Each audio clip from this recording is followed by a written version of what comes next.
Huh.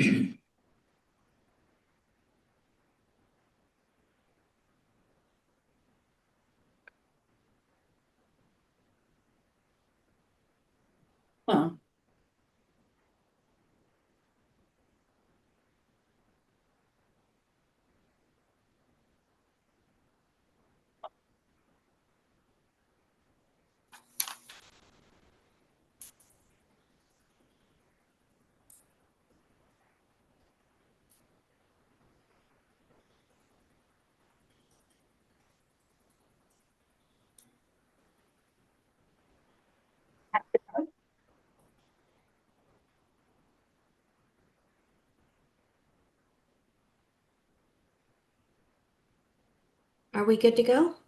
We are live. We are live. Welcome, everyone. Today is October 9th, 2025. And okay, recording in progress. And I would like to call the investment meeting today for the St. Louis Public School Retirement System. Sue, can I get a roll call vote, please? I would like to call the investment meeting. Let me silence my device here. Okay.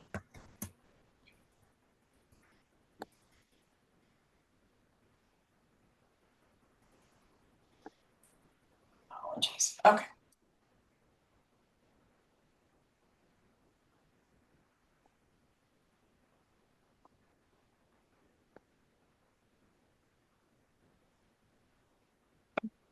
Christina Bennett, Present? Candace Carter Oliver, Present. Louis Cross, Present. William Heisey, Present. Emily Hubbard, Kimberly Johnson, Here. Shanice Johnson, Present. Yvette Levy, Jennifer Orr, Bobby Richardson, Albert Sanders, Andrew Vine, Present. and Doris Walker. Present. All right. So we do have 8, so we do have a quorum.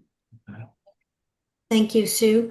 They just called roll call, so, okay, let's just So call. I would like to, now, is Gwilda on? Or is she not here today? Gwilda is not here today. Okay, so Jeff, I'd like to turn it over to you so we can start with the agenda and go through our reports. Okay, fantastic. Good afternoon, everybody. Hopefully your fall is off to a good start and continuing to get some nice weather. And on the agenda first, we have one of the systems investment managers, Systematic, and they manage a small cap value portfolio for the system. And so they're going to join us today and give us a 30-minute rundown of their firm and strategy and give us an update. So Sue, if we want to bring them in.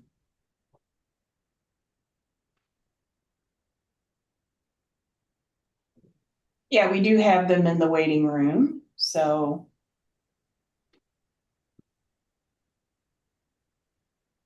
okay.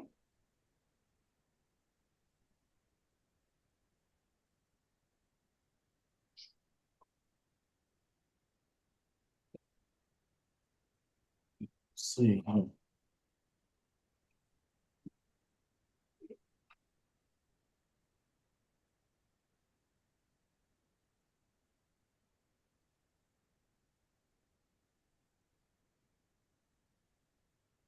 I think we have. Good afternoon. Can you hear me? This is Ken Burgess with Systematic Financial. Hi, Ken. How are you? Doing well. Good, good. Jeff Cookton with Mariner, and appreciate you joining us. And this is the investment committee for the St. Louis Public School Retirement System. And we think we gave you a little bit of an agenda up front, but if we can just keep it to 30 minutes and give us a update on the firm and a little background, any organizational issues that might be notable, and then just a nice update on the portfolio and an outlook. So that's sort of the agenda. Oh, that's great. It's good to see everyone. You know what? My first question is I'm actually in California. So by the way, I'm in a hotel room in California. If I don't have the best internet connection, it's because I don't have the best internet connection. That being said, is Jim Walarius I am, Ken. joined on? There you are, buddy. Perfect. Good to see you, Jim. Good to see you, Ken. All right. Well, I work with Ken at Systematic. I'll just let you know, I've already started our stopwatch. We're at 42 seconds of our 30-minute presentation, so we'll hop right into it. It's been a few years since we've met with the board. It's great to see everybody. And as we prepared the book, one thing stands out, and that's you've been a client. You funded with us on September 16th of 1999. So it's been just over 26 years that you have been a client of ours, that we've been managing this portfolio for you. And we just appreciate the consistency. We're happy with the results. We're glad we have added excess return for you. But just as a point of reference, Ken joined Systematic in 1993. I believe he's our second longest tenured employee. You came on in 1999, 6 months before I joined. So I thought I was long in the tooth at 25 years. But and when I joined the firm in 2000, I was living in St. Louis. So this is great to always have you as a client. So Systematic Financial Management, we've been your small cap value manager now for 26 years. Since many of you may not have had a review with us before, I'll go very quickly into how to view the firm. If you'd go to, can everyone hear okay? Yes. Yeah. Okay, great. Okay, if you'd flip the page to the next page.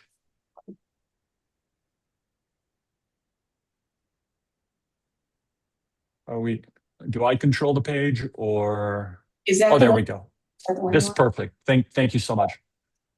So the name Systematic sounds a little quantitative or sounds a little computer based. And I just want to tell you, that's not the way to think of Systematic. Our approach to managing money is people oriented. It's people acting systematically, which another word is people acting consistently. We have a very well-defined investment philosophy, which Ken will go into. And our 8-person investment team works together in a very disciplined process to discover small cap stocks that fit our discipline. So the name Systematic, we're qualitative and we're fundamental. We build portfolios from the bottom up. We're what's called a boutique firm. We manage about $4.5 billion. We have 21 employees. And all we do is manage value portfolios in different cap sizes. So the large amount of the assets we manage are in small cap, as you're invested, but we also manage portfolios in small to mid cap and mid cap. And that's all we do. We have about 75 clients. If you would turn to the next page, it's just a list of some of our clients. Besides managing money for your fund, we also manage money for the Missouri Education Pension Trust or the Missouri Teachers Fund. They've been a client now for about 5 years. We also manage money for Orange County, California, Sonoma County, LA County, and that's why Ken is on the West Coast right now getting ready for a client review.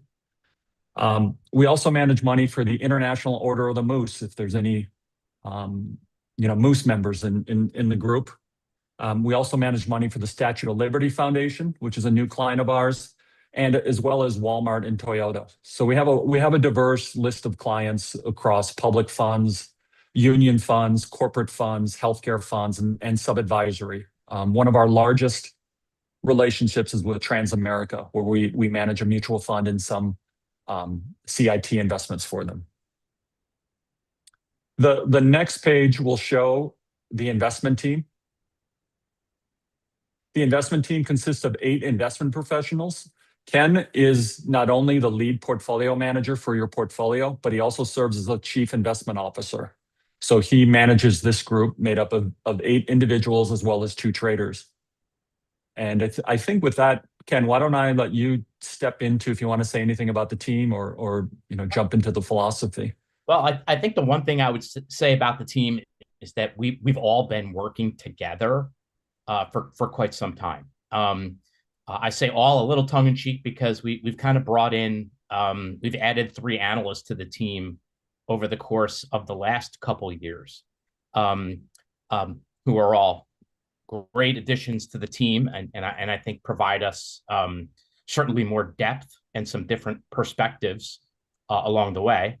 But that being said, the core 5 of us have been together for quite some time, rivaling 20 years together in many cases. So and I'd also point out our head trader. I've worked with our head trader since 1996. So I don't think it's something to discount having a stable team that understands what we're attempting to accomplish and comes to work, quite frankly, every day in order to try and achieve those goals. I'll pause there because I just want to see, before I jump into the investment part, are there any questions about the firm, the team, anything along those lines? Okay. No, that's great. Thank you. If you can flip to the next page for us. So this is probably the most important page in our presentation. Listen, obviously you understand that we're a small cap manager. I think you'll understand that we come at it from a value lens, trying to find value. That being said, we don't necessarily dedicate ourselves to some of the more quote unquote traditional value metrics, things like price to earnings ratios or price to book ratios. That's not really what we're after. We don't have our head in the sand. I think we want to understand the underlying earnings of companies and how their balance sheets are structured and what the book value inevitably looks like. But at the end of the day, what we're really interested in are the underlying cash flow characteristics of these investments. And we want to understand the sustainable cash generation that the company can provide. And we want to understand what piece of that cash can be readily deployed to shareholders. And what we're really after is free cash flow. That's the key metric that we're focused on. We want to find companies that are producing a meaningful, sustainable free cash flow, and we want to try to buy that stream of cash at a discount. And I think that runs the gamut. It doesn't matter if you manufacture kitchen cabinets or you make semiconductors or you sell pocketbooks. At the end of the day, from a philosophical perspective, we would argue the value of any asset, quite simply, is the present value of its future expected cash flows. And that's how we look at the world from a value perspective. We understand, we want to understand these businesses, get our hands around the business model. We want to understand that it's a sustainable business model. And we want to get a very strong feeling around the sustainability as it relates to the company continuing to sustain strong cash generation. Obviously, we want to buy those companies at a discount. That's kind of where the value part of it lies. The next leg of the stool, so we're focused on cash flows and we want to buy streams of cash at a discount. The next leg of the stool, which is probably the most important piece of what we do, I wouldn't even say equally as important, is probably the most important. I would tell you, we consider ourselves to be a very high quality manager. I realize no one comes on these calls and tells you they're a low quality manager. So I get that. But that being said, I think there's different flavors of quality. Some people might talk about, high returns on equity. Others might talk about companies with consistent sales growth, companies beating expectations, those types of metrics. For us, again, quite simply, when we talk about a high quality business, we're talking about a business that possesses superior financial strength. So that's the most important thing that we go after. It's what we covet. We covet superior financial strength. And the way that we measure that financial strength is by doing a credit analysis on these businesses right up front. Again, this is the most important thing that we do. So if you think about how S&P or Moody's goes about rating corporate bonds, we're following that same process just as an equity manager. And what we're looking for, again, is we want to understand the business model that a company operates in. We want to understand historically how they've been able to make money, how they've been able to generate cash, what the capital structure of the organization has been. And then we want to understand that business model is actually sustainable in nature, where they can generate meaningful free cash flow. And we want to couple that with limited debt. The companies that we find the dearest have zero debt and hundreds of millions of dollars of cash on the balance sheet. So we're very much about superior financial strength and very strong companies as it relates to financial footing. And I think one of the reasons that we've done well over time is precisely that. When we started this discipline back in 1993, listen, why do you invest in small cap companies? You do it to diversify. You do it to try to achieve some higher rates of returns in less mature businesses that have perhaps a greater growth path. That being said, what's the downside when you make that allocation to small caps? Yes, you're seeking out higher rates of return, but you're also taking more risk. We would argue you're taking more risk because of the inherent lack of superior financial strength that is embedded within the small cap market. When I talk about strong debt coverage and doing credit analysis, literally over 25% of the small cap market doesn't make money, doesn't generate cash, has debt outstanding. Doesn't mean you can't make money investing in companies such as that, but I can tell you take exponentially more risk in allocating capital to companies that fit that financial profile of not making money, not generating cash, and they have debt outstanding. These companies need access to outside capital in order to fund their businesses. And to really put that into perspective, when I say the small cap market is, I would say, 25% ultra low quality and very poor financial strength. If you compare that to, say, the large cap market, that number goes down to about 5%. So there's a meaningful degradation in financial strength as you move down the cap space. Our entire philosophy is aimed at mitigating that degradation in financial strength as you move down the cap space. We think we can build out prudently diversified portfolios of attractively valued companies that are making money, generating cash, and you can sleep at night. These are sound businesses with sound business models with superior financial strength. You don't have to lower the quality of your portfolio in allocating to small caps. You can stay high quality. And that's precisely what we attempt to do day in and day out. I'm going to pause there and just see if there's any questions around our philosophy, and then I'll jump into a little bit more on the process side.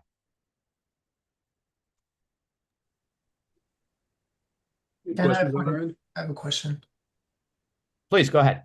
How do you know when to sell an investment, or what's your philosophy on cutting a loser? So here's what we do. When it comes to our process, which why don't we just flip to the next page? When it comes to our process, as we're looking for companies to invest in, obviously we do a lot of hands-on work.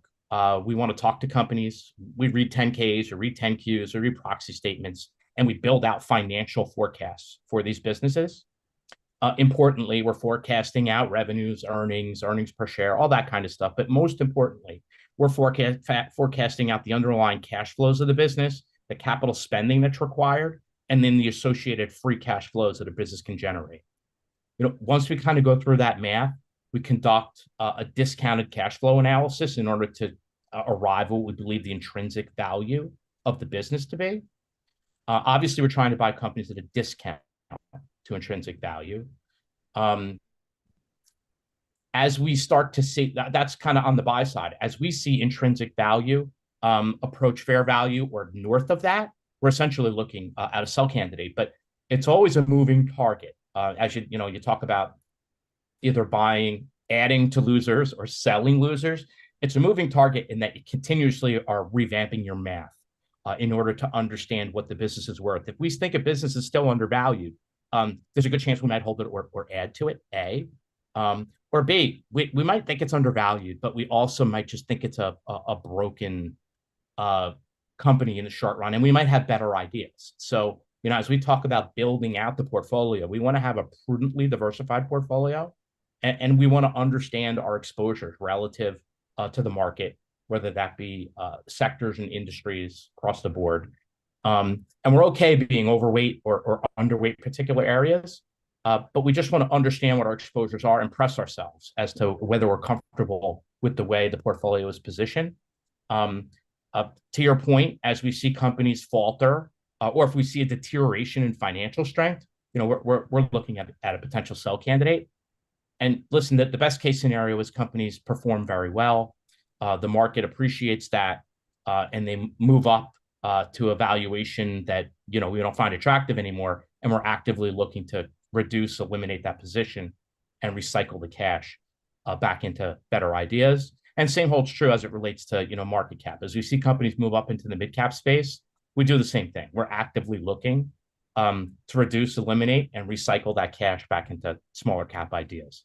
But as it relates to selling losers, it's not necessarily like formulaic. So if a company's down 20%, we're going to sell it. That's not the case. It may be the case, but I think what's going to happen is we're going to re-underwrite. And we pretty much do this every quarter at a minimum for all of our holdings, kind of re-underwrite the investment. And we want to find attractive value. We're a value manager. Hi, Ken. This is Kim. I have a question under your analyze, sorry. Haven't had my coffee, second cup of coffee today. When you talk about review management and corporate strategy, how important is that one key in determining which companies you're going to invest in? Because when I think about corporate strategies, especially in today's climate, it can be affected by a whole slew of societal things. Yes. So can you kind of expand upon that a little bit? Yeah, here's what I'd say. Listen, there's no one single thing that we're necessarily focused on. I think it's a mosaic. You want to understand the whole package of a company. You want to understand a business model. You want to understand, and by the way, management teams change. That's the other thing that I think is important to understand. So you don't, just because a company's done something great for the last 5 years, it doesn't necessarily mean that the same people are at the realm. Or quite frankly, a previous management team could have done a terrible job. So at the end of the day, you want to understand kind of the history of the company. You want to understand where they are today. And then when we talk about corporate strategy, you want to understand, where are they headed? How do they see the business progressing? What are they investing in? What are they not investing in? And that comes in all different flavors. Like I would give you an example of what we would argue is a great management team. We're an investor in a company called Silicon Motion, and they are a semiconductor company. And they're the leading provider of solid state memory controllers in the world. And quite frankly, they've been a leader for quite some time. But they've kind of gone through, and by the way, the stock's done very well, so don't take this the wrong way, but they kind of gone through, call it a 2-year period where there wasn't that much growth, kind of on the consumer side, on the PC server side. There wasn't a whole heck of a lot of growth in the underlying end markets. That's starting to change with AI investment now. But that being said, what the management team did, as an example of reviewing corporate strategy, what the management team did kind of during that, I'll call pause, or wasn't really a downturn, but the business kind of stagnated for a little while, is they invested a lot of money, much more than their competition, to actually further enhance their capabilities and further enhance their leading market share within that space by investing a lot of money in R&D and developing products that are now being rolled out in AI devices that allow for very high throughput speeds and very low power consumption, as an example. And quite frankly, they sacrificed a little bit of profitability, within that year or two as they did that. But now I think we're about to see the kind of the fruits of all that, as design win activity has materially picked up with these new products, and they've actually entered into some newer markets, adjacent newer markets with some very compelling products. They've historically been a very consumer device driven provider of controllers. When I say think cell phones, think PCs, think notebook computers, as an example. But they've recently moved into the server side with a product called MonTitan. And we think that could be 10% of their business next year, is what we think. But that's because they invested during a down cycle. And that would be part of us reviewing the corporate strategy, not necessarily selling a position because they were investing for the future and kind of sacrificing some near-term profitability.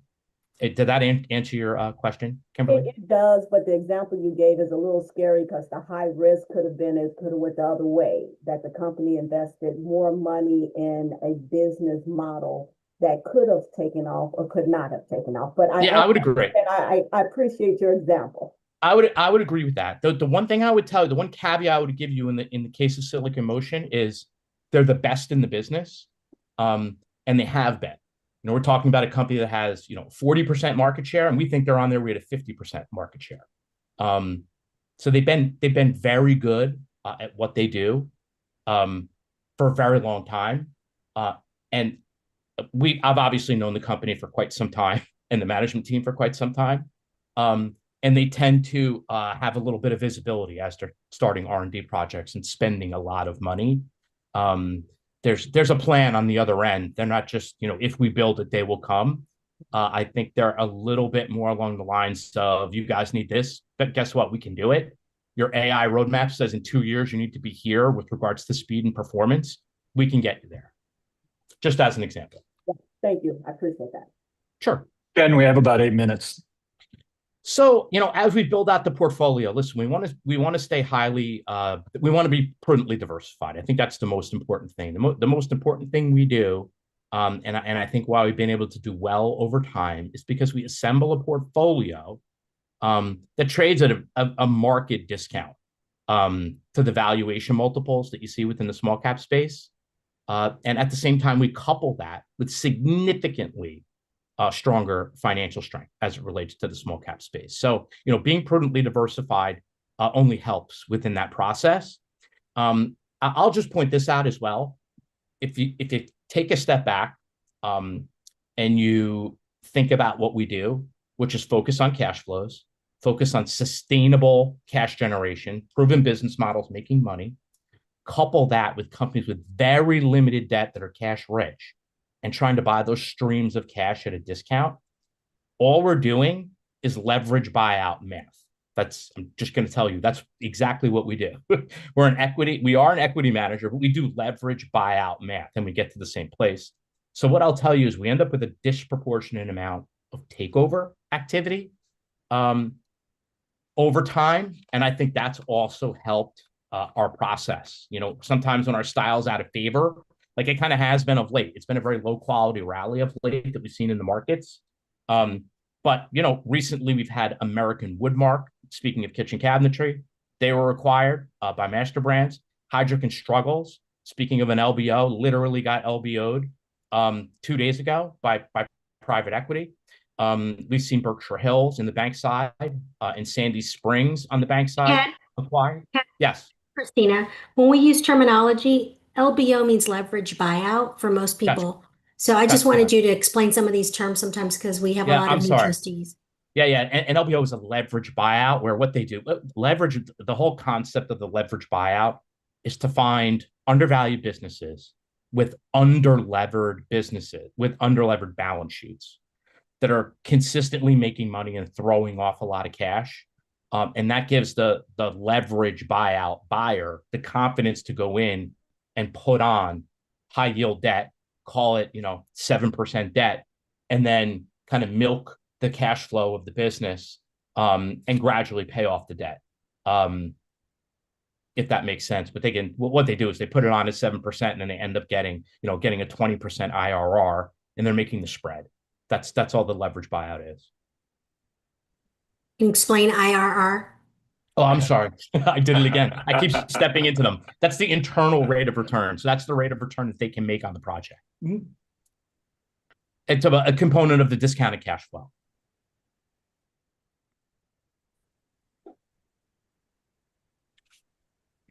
And we have about 5 minutes.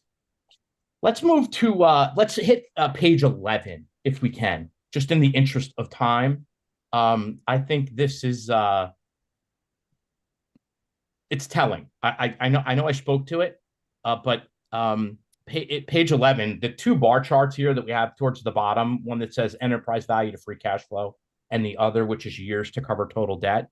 These are the two main financial metrics that you've heard me talk about for the past 25 minutes.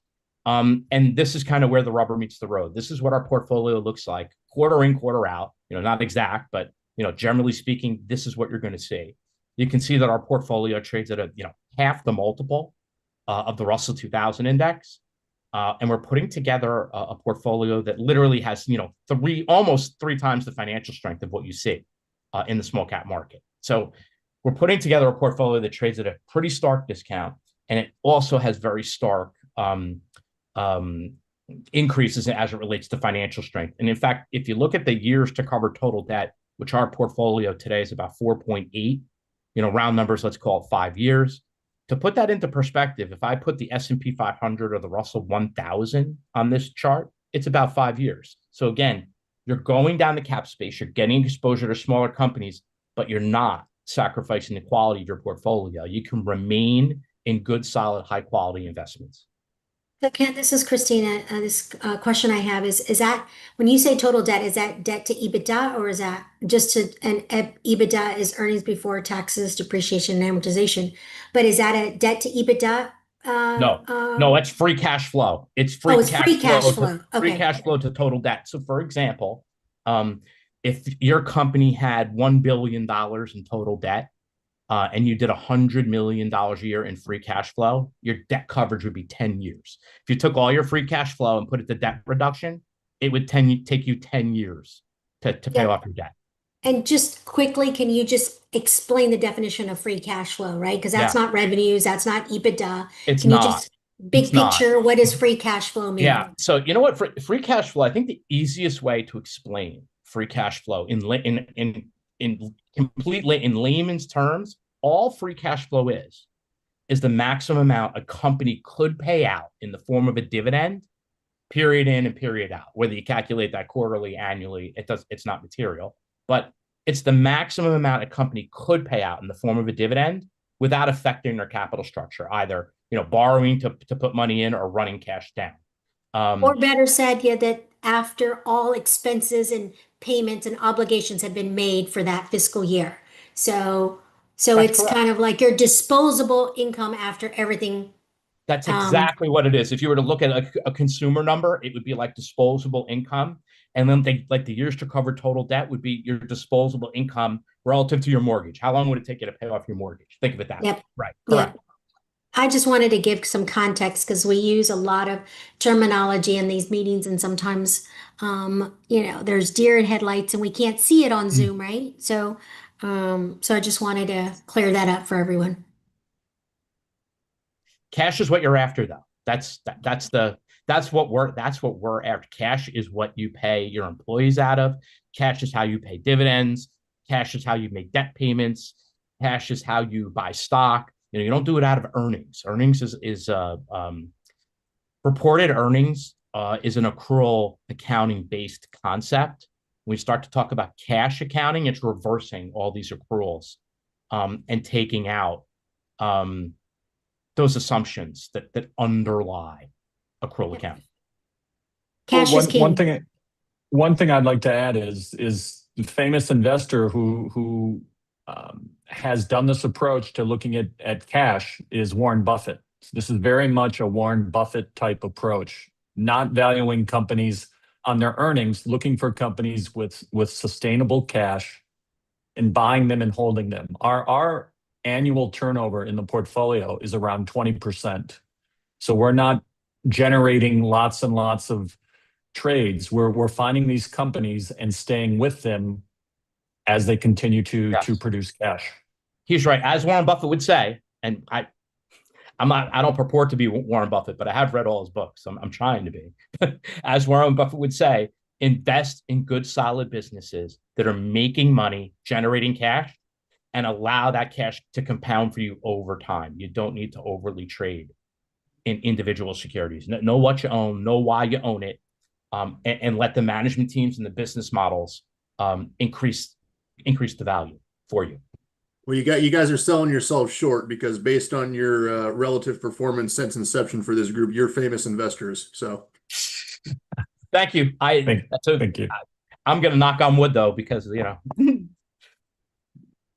that's 30 minutes. I think that's a good place to stop. great. Does anybody else have questions? Jeff, can you, is there a page for the portfolio from inception?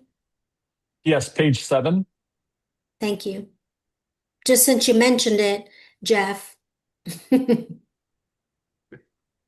yeah. So if you look at page 7, we've been able to, I'm going to round, but we've added about 300 basis points in relative performance.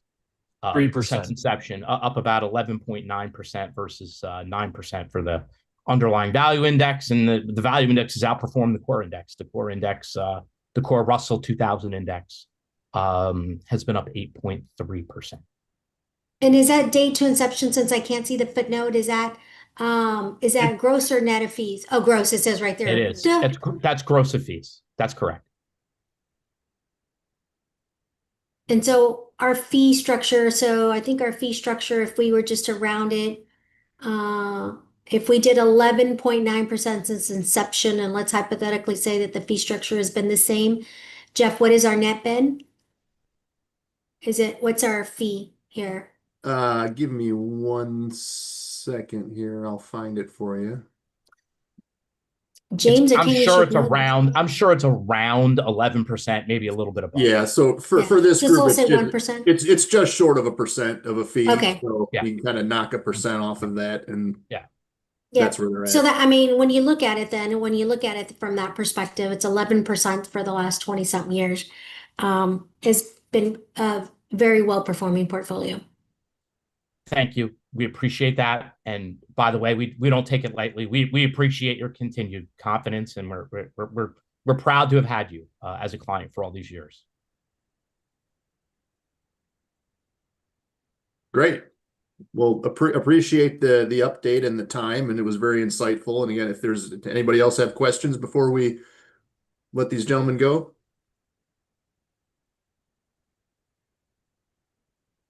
Great. Thank you very much. Take care, everybody. Thank you all. Until next time. Till next time. Thank you. All right. Bye-bye. Thank you for joining us. Yep, bye.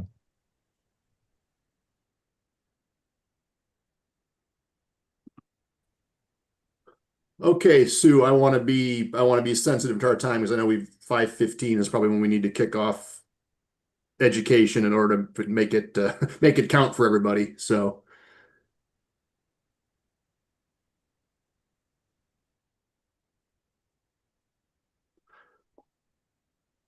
okay, so I'm going to go through quickly the September update.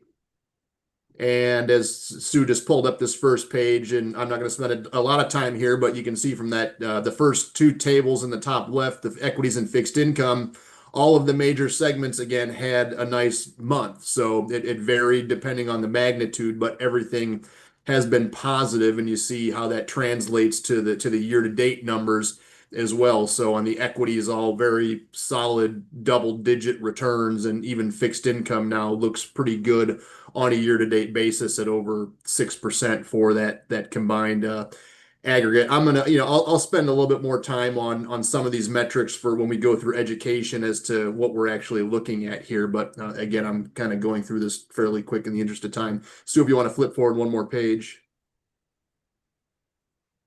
So this is the asset allocation as of the end of September. And again, when we go through education, I'm going to spend a little bit more time on this chart and how it works. But again, these are all of the major asset classes. The upside down triangles are actually where this system's individual asset classes were at the end of September. And the vertical lines in each of those gray shaded areas are the policy targets. And then the gray shaded areas are the allowable ranges. The 2 that you see that are in red that are out of policy right now are still from the Lazard EMD emerging market debt, which we have a redemption in, and that's in process. So we should be getting proceeds for that shortly. And then those proceeds will go to a new investment, Wellington, which is in that global multi-sector. So once that is finished, those triangles go into compliance for where they should be. So other than that, all of the asset classes remain pretty close to compliance. Again, a little overweight in equities because equities have been a lot stronger than some of the other asset classes. Next page, Sue. And well, I'm just going to focus on the top line right now because again, I think we know a lot of the asset classes underlying the entire portfolio had a really good month and have been doing well so far for the fiscal year in the latest 12 months. But again, you see where the total fund was for the month, just about 1.6%. On a fiscal year basis, we're a little bit shy of 11%. And then the past 12 months, about 9.4%. And you can see where the longer term numbers are.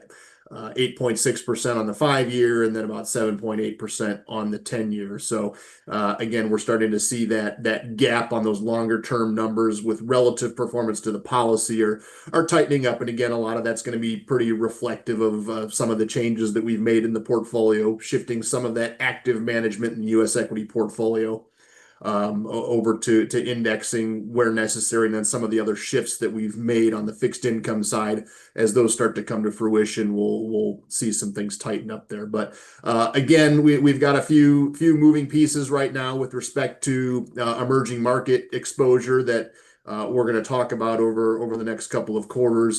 Sue, if you want to flip forward one page. So looking at the emerging markets, again, fiscal year to date numbers have been fantastic in that asset class. So we've seen a nice rebound there. But a couple of things that are in motion right now. Number one, Missouri legislation that's restricting investment in Chinese military companies. So we're going through a pretty extensive process right now of querying all of our managers to make sure they are in compliance with that legislation. And if they're not, they have a method to remedy that. That also goes for any new managers that we're potentially looking at. We've got to make sure they're going to comply with that legislation. So we are in process with that. Invesco Emerging Markets, that's a manager that we recommended a termination of. And in the process of that, they came back and said they were winding down that fund. And so that's going to be wound down in November. Our initial thought was we were looking at some index exposure for that for the time being. However, we've been having a tough time getting Mellon to confirm that they're in compliance with those restrictions. And so right now, I think as it lines up, we're probably gonna be doing a search for a full market manager that does developed and emerging market managers, and we'll probably look to put that exposure to a full market equity manager. Again, we're going to expect that over the next couple of meetings that we can get that search in. But with after approval and the process that we have to go through to getting it through committee and then full board and then document review, that's going to put us into the first quarter. So we're probably likely going to be sitting on about 2% in cash once Invesco gives us that money back. Again, yields on cash aren't bad right now, so it's not the worst place for it to be. And it's a 2% position, so it's not going to skew things that much. But that's sort of the process as we look at it right now. So again, the legislation with Missouri and the restriction on Chinese military companies is kind of throwing us a little bit for a loop and how we go about getting some things approved. But again, we'll manage that process as best we can, and we'll walk the trustees through that to the best we can as well. So. Those are the big updates. So again, those are sort of the moving pieces right now in the portfolio. Fixed income, again, we've got a couple things that are about to get finalized there, and then looking at these emerging market allocations over the next couple of months here. So outside of that, all continues to chug along pretty well.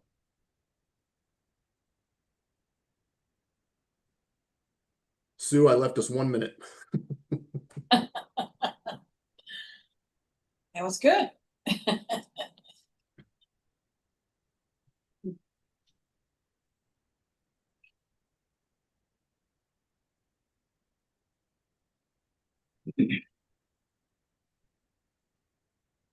So I think our thought for the education portion, we can go one of two ways. So we do have, since the beginning of the year, we have 5 new trustees on the board. And there is a requirement that we provide some continuing ed. And in the first year, you have to do more. You have to have at least 6 years or 6 hours. 6 hours. And that will include, typically what we do is we set up a session with the investment consultant, with the legal counsel, and with the actuary. So since we had a fairly light agenda tonight, we thought we could incorporate that educational portion into our time tonight. Now, we could adjourn the meeting since we've covered everything typically that we wanted to do, or we could continue on. And certainly, even if we adjourn the meeting, if others want to stay and, listen to the educational portion, that's fine. But, we can go one of two ways, either adjourn the investment committee meeting and then just continue on with education, or we could continue the education as part of the meeting. So that's really the pleasure of the board. And Jeff's probably going to do what, about 45 minutes or so, Jeff? Correct.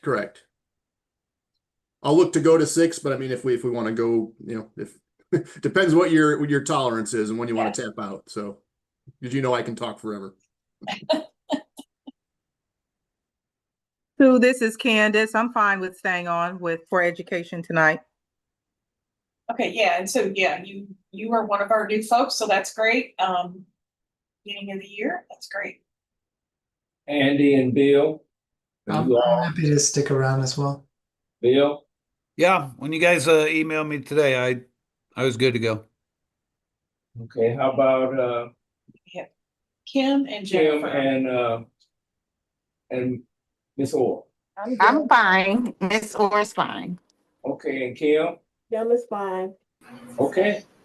Rock and roll. I was gonna say, but what about the rest? What about Yeah. the rest of the board? The rest of the board, anybody planning to stay? I'm not going anywhere. I talked to Dr. Levy. Her mother is in the hospital again, so she's at the hospital. Okay, thank you. Thank you. Yeah, I mean, I don't know if I need to stay on. I think I'm good. Okay. I think I got like 30 some years into education. I think I'm good.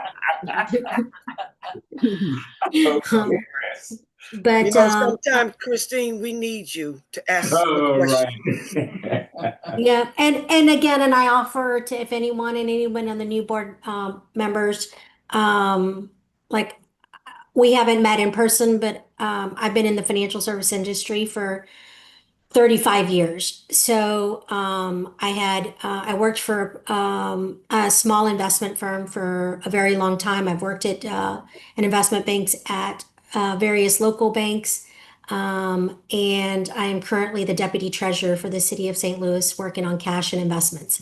So, so if anyone ever just wants to pick up the phone or something, or please let me know. I'm waiting for a new distribution list, Sue, so that maybe I missed it. So that one of the things that I like to do when we're doing with managers, usually I will put out a questionnaire, or I will text certain board members to be like, hey, here's some questions we might want to ask. And that way it gives people the opportunity to, because once you ask, I think you get more engaged and you don't have to hear me asking all the questions. And that way I lead from behind as opposed to in front, and get everyone try to get engaged. And so I'm at your disposal if anybody ever wants to meet, catch some coffee. We can't meet, per our rules, we cannot meet more than 2 or 3, Sue, at a time, because then it would be considered a meeting as opposed to just education. So I'm flexible. I have flexible hours. I work downtown and I make myself available to any trustees. I'm just excited that you are willing to serve and wanting to serve and learn more about the opportunities that we can give to our teachers who give so much to our children. My daughter was a product of St. Louis Public Schools from the age of 3 to 7th grade. She has been long gone and graduated for many years, but we ended up moving her to private school in 7th grade as we panicked. And, this was a long time ago when the school lost its accreditation and didn't regain it by the time she was getting ready to go to high school. So I offer, my assistance, and I am open and willing to meet with anyone where they are.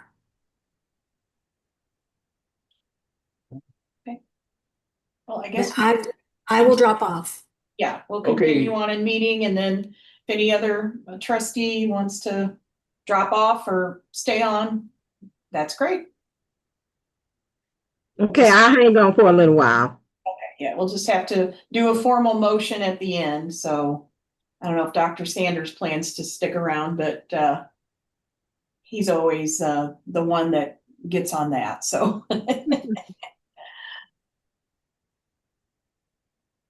All right, Jeff, so I'll pull up the you want to do the quarterly report? Yeah, the quarterly. Do you want me to share my screen or do you want to drive? Whatever you would like. Yeah, why don't I share my screen? Because I'm probably going to bounce around a little bit. Okay. Can everybody see my screen? Yeah. Geo, no, we can't. Okay, great. So my objective here is just to spend a little bit of time because you guys get this 100-page report every quarter, and plus the flash report that we do, and there's a ton of information in these, and certainly due to the time constraints we have, we're not always going through every page or every exhibit, but I do want to highlight some exhibits and go through how we look at some of the metrics in these reports and how it helps you all monitor the system's investments. But first, I just want to kick off with who is Mariner and what is an investment consultant? Because again, we jumped on the call here, and a group called Systematic comes on and talks about stocks and things like that, and people are saying, well, who are they versus who are you? So I think it's kind of important to understand that. So, right here, it's, Mariner is, we are an institutional investment consultant. And, what does that mean? Well, look at the box on the left. It's the traditional services. And this is not all encompassing, but this is sort of the 30,000-foot view of what we are doing. So we're helping the group come up with an investment policy. And that's really the blueprint of how you operate the investments within this plan, the asset allocation and liability modeling. So again, those are sort of separate things that we occasionally do to make sure we're in the right investments. Does the structure that we have match the objectives and constraints of the plan, and ultimately to help beneficiaries get paid benefits? So is the structure appropriate for that? And again, that sort of dovetails with things that your actuary does. So when you go through that education with the actuaries, you'll sort of see how some of that marries up. The manager research and selection. So again, you have a lot of different managers within the system. They have to be monitored, and when they're not performing well, sometimes we come in and we'll make a recommendation. We should replace a manager, or if things change in the market and we want to look at different areas of the market, we'll make a recommendation that we should think about adding managers. So again, we try to shepherd that process. Service provider search and selection, that can run the gamut from brokers and custodians, and that was the big one that just happened fairly recently, and it was a monster. So you all had a custodian for 20 plus years, Sue, is that right? More like 40. Oh, I'm like 40. Okay, so it was a long time. And just as part of a regular process, we came in and helped evaluate their services and fees and versus others, and it ultimately ended up in a change of custodian. So it was kind of a monumental task and process, but it's done, and the dust is finally settled on that. But again, that's something that we help provide and help walk the group through. Performance measurement and reporting. Again, that's what this report that we focus on here is really the key to that area. Client specific research. Again, that's any topic that comes up of an investment nature or anything that we can kind of help out with. So again, I think probably something that falls into that would be some of these Chinese military company restrictions. So again, not all states are dealing with that right now. That's very specific to your group, but it's big, and it's a core focus right now. And certainly there's potential impacts on the system for any managers that might have exposure there and how that gets done. So again, we do a lot of the background work to make sure we're doing things that are right and that you all are in compliance and are not at risk as trustees.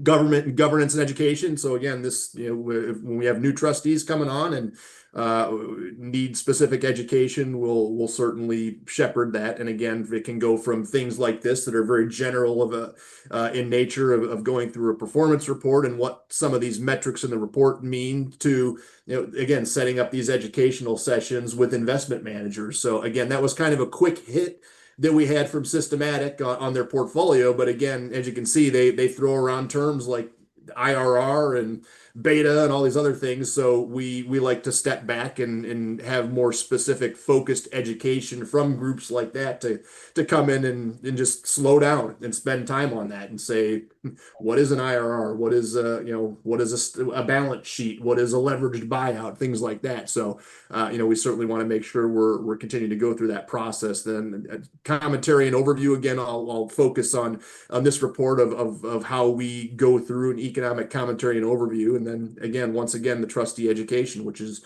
what we're doing right now. So again, this is not all encompassing, but these are some of the major services of what we do. Now, I want to point out something that's very important with respect to our services, and that is, we are not an investment manager, so we don't actually select stocks or bonds or anything like that in the portfolio. So we are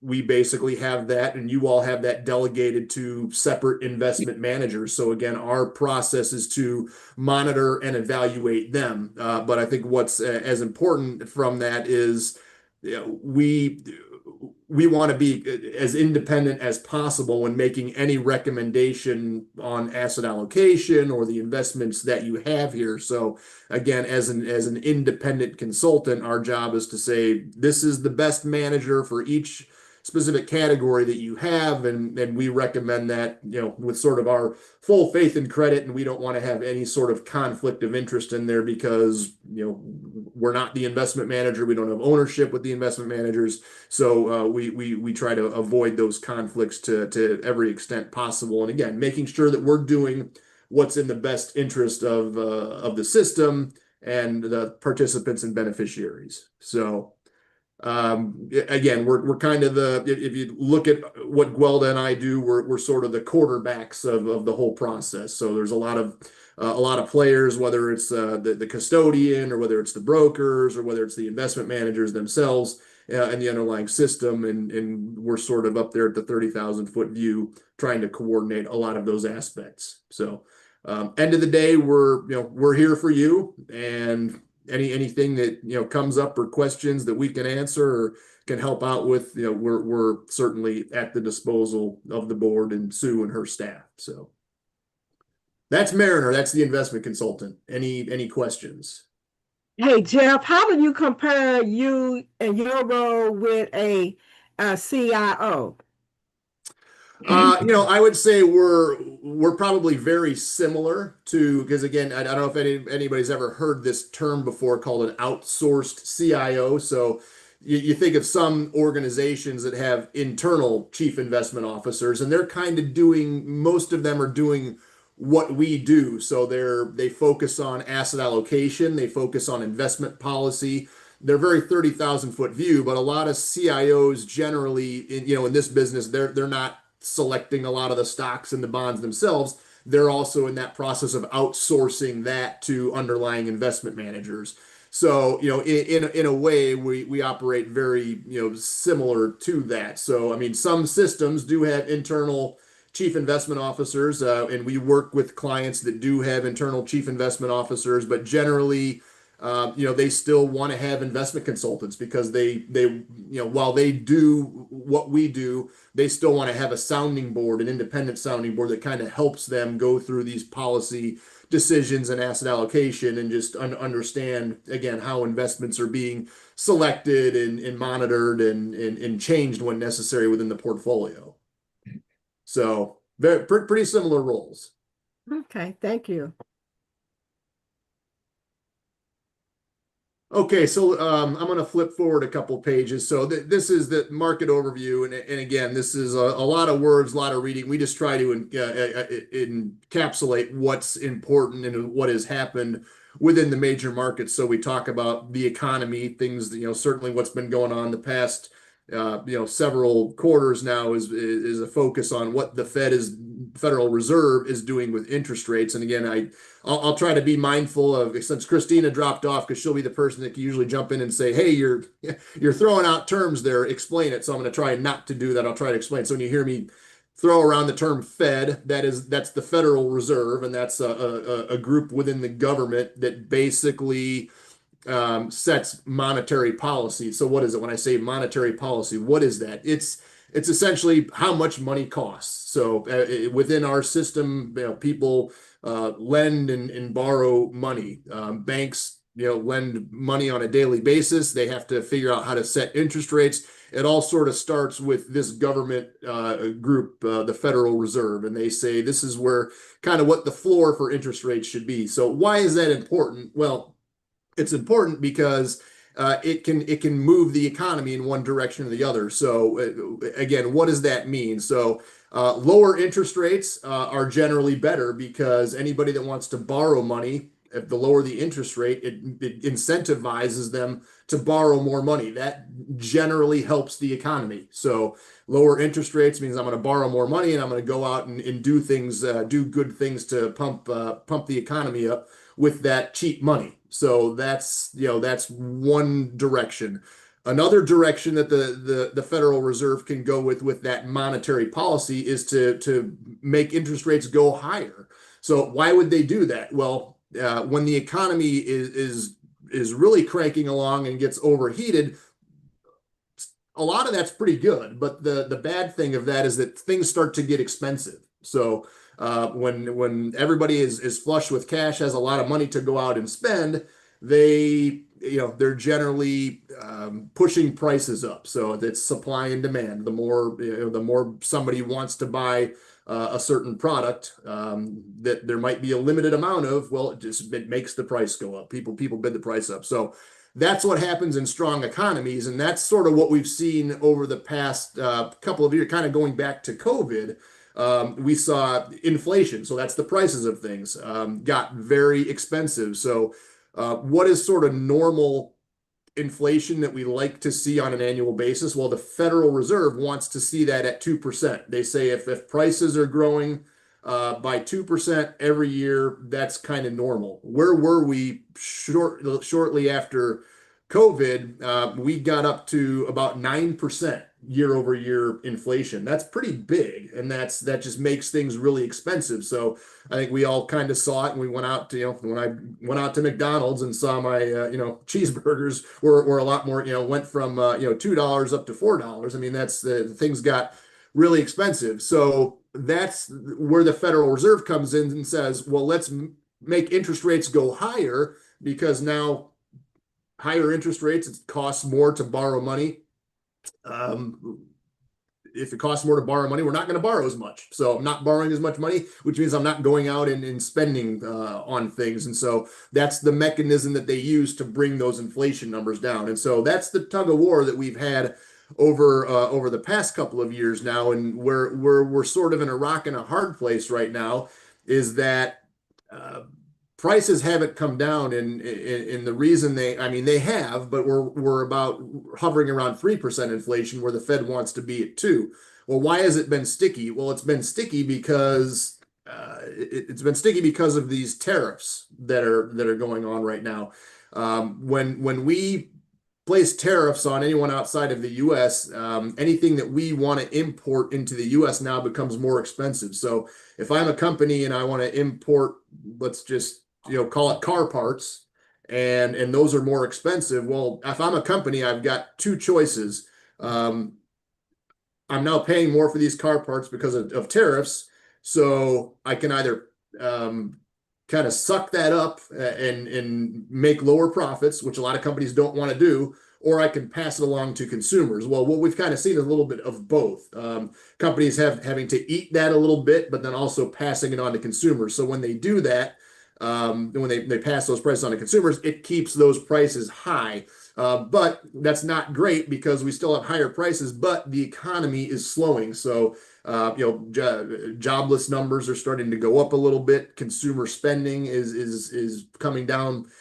So we're seeing weakening in the economy, but those prices are still remaining high. So that's kind of the tough spot that the Federal Reserve has been in. But they've basically said, we see enough data at this point in those jobs numbers, consumer spending, earnings that companies have are starting to get compressed, that we think we should start lowering interest rates. And so that's what they've done. So they did it by a quarter percentage point at the last meeting, and all indications right now is that they will probably do that 2 more times before the end of the year. So again, making money cheaper to keep incentivizing companies and people out there that use their credit cards and everybody else that borrows money to make it cheaper to borrow money and keep spurring the economy. So that's really been the focus, and that's what we've talked about in the economy.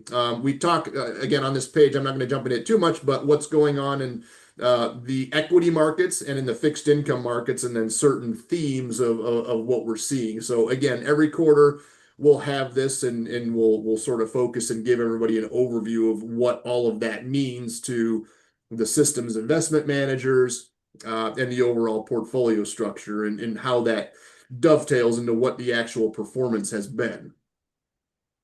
So flipping forward again, this generally we'll always focus on this page because it's a nice 30,000 foot view of everything that's gone on in the major markets. So how do we read these charts? So the top chart here is the latest quarter's performance for the top set of bars. Those are equity indices within the United States. So all the way at the top, S&P 500, those are the largest 500 stocks within the United States. That's always it's a bellwether benchmark that I think we all see when we turn on the news or turn on CNBC or open up a newspaper. Generally, when someone's talking about the U.S. equity markets, they're probably focusing on the S&P 500. Right below that is the Russell 3000. That's really all of the.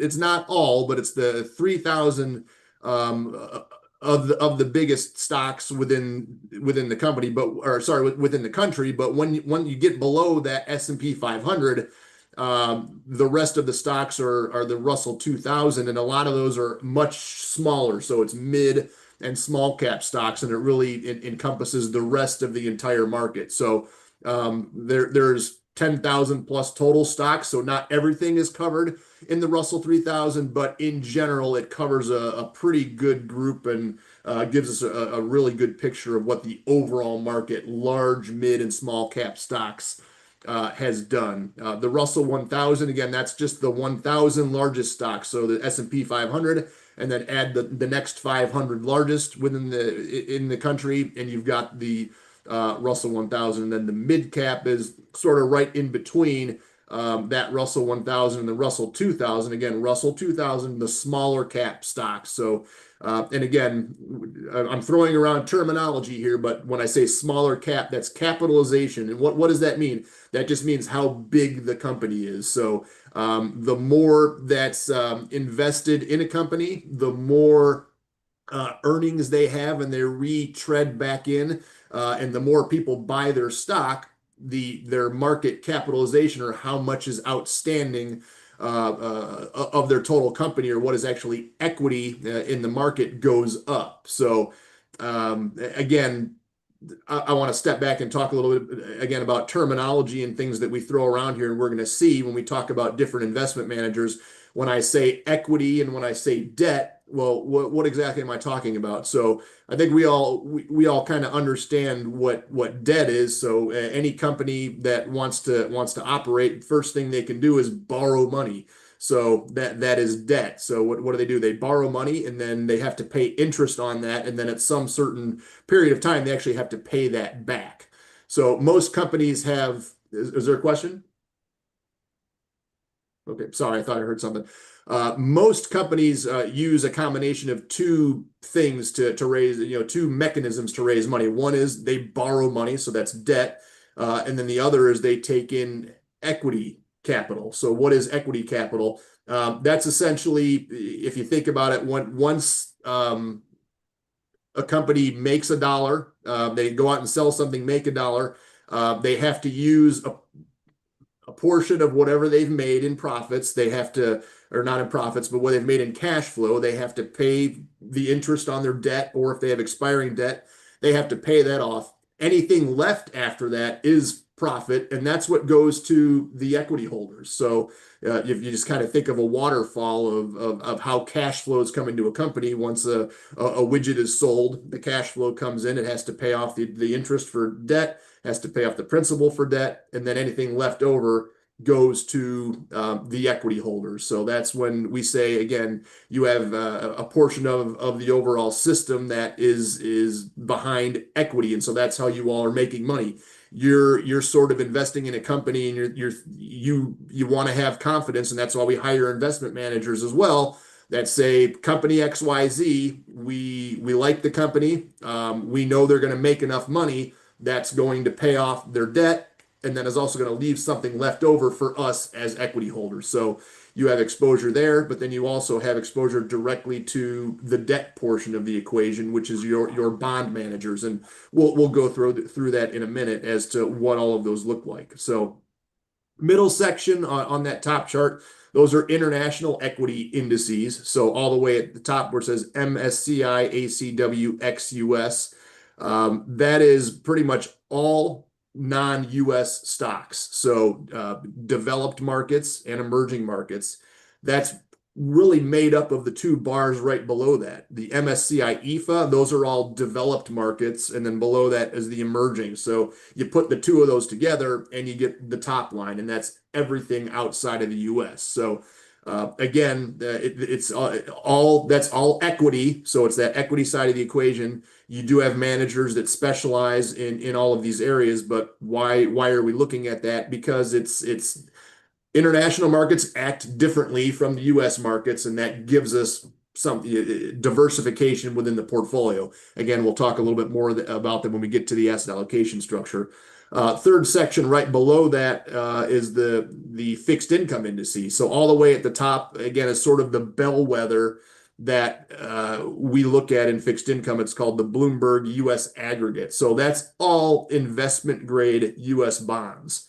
So, and that encapsulates treasuries, which are securities that's what the government, how the government borrows money.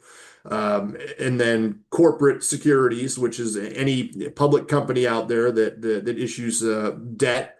And then there's also mortgages in there as well. So there's a whole system of government-backed mortgages that come into play. And so again, that all falls into the debt category, and those will all be in that US aggregate. Again, the pieces you see below that are essentially going to be a portion of that overall US aggregate index. So there's government bonds, treasury tips, those are treasury inflation protected securities. Again, those are bonds that have coupons and values that basically follow inflation up or down. And so they're, again, just designed to float with inflation and protect against rises in inflation.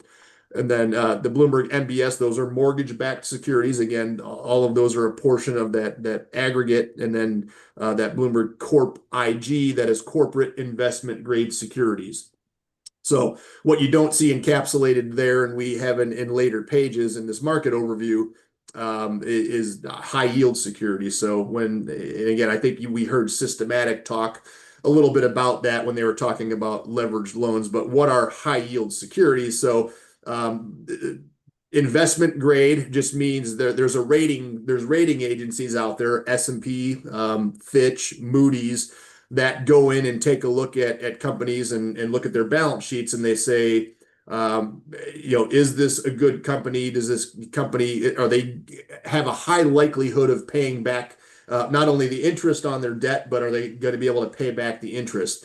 The higher the quality, or the more that the company has the ability to pay that back, they will get a higher rating.